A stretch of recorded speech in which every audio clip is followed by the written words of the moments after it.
ഒരു പ്രൊമോ വന്നിട്ടുണ്ട്. അവിടെ നെവിനെയും ആര്യനെയും കാണാം. നെവിൻ പറയാണ്, അതായത് കുറച്ച് വെള്ളം എടുത്തുകൊണ്ടാ, ഞാൻ ക്യാപ്റ്റനാണ് പോയി എടുത്തുകൊണ്ടാന്ന് പറയുന്നു. നമ്മുടെ ആര്യൻ പോയിട്ട് വെള്ളം എടുത്തുകൊണ്ട് വരുന്നു. അടുത്ത് നെവിൻ പറയുന്ന ഡയലോഗ് വ്യക്തമല്ല. എണീറ്റില്ലെങ്കിൽ വെള്ളം വീഴുമെന്നാണോ, അല്ലെങ്കിൽ പാത്രം കഴുകിയില്ലെങ്കിൽ വെള്ളം വീഴുമെന്നാണോ, എന്താ കൃത്യമല്ല എനിക്ക്. എന്തായാലും എന്തോ ഒരു ഡയലോഗ് അനുമോളെടുത്ത് പറയുന്നു. അനുമോളുടെ ബെഡിൽ കിടക്കുകയാണ്.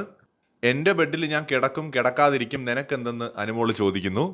നെവിൻ എന്ത് ചെയ്യുകയാണെന്ന് വെച്ച് കഴിഞ്ഞാൽ, ആ സമയത്ത് കയ്യിലുണ്ടായിരുന്ന കപ്പിൽ നിന്ന് വെള്ളമെടുത്ത് അനുമോളുടെ മുഖത്തേക്ക് ഇങ്ങനെ കുടയുകയാണ്. അപ്പോൾ അനുമോൾ ചാടി എണീറ്റ് ആ കപ്പ് പിടിച്ചു വാങ്ങാൻ നോക്കുന്നു. നെവിൻ ആ കപ്പിലുണ്ടായിരുന്ന വെള്ളമെല്ലാം അനുമോളുടെ ദേഹത്തേക്ക് ഒഴിക്കുന്നു. അനുമോളുടെ കയ്യിലിരുന്ന കുപ്പിയിലെ വെള്ളമെടുത്ത് നെവിൻ്റെ ദേഹത്തേക്ക് ഒഴിക്കുന്നു. നെവിൻ നമ്മുടെ കിച്ചണിൽ പോയിട്ട് ഒരു വലിയ പാത്രം നിറയെ വെള്ളമെടുത്ത് അനുമോൾ കിടക്കുന്ന ബെഡിലേക്ക് കൊണ്ട് ഒഴിക്കുന്നതാണ് കാണുന്നത്. സോ എൻ്റെ പൊന്നുമോനെ നെവിനെ മുട്ടം പണി കിട്ടാനുള്ള എല്ലാ സാധ്യതയും കാണുന്നുണ്ട്. അത് ഓഡിയൻസിൻ്റെ അടുത്തുനിന്നും ലാലേട്ടൻ്റെ അടുത്തുനിന്നും ബിഗ് ബോസിൻ്റെ അടുത്തുനിന്നും. ഇത് കളി കാര്യമാണ്. കൂടുതൽ അപ്ഡേറ്റ്സുമായി വീണ്ടും വരാം.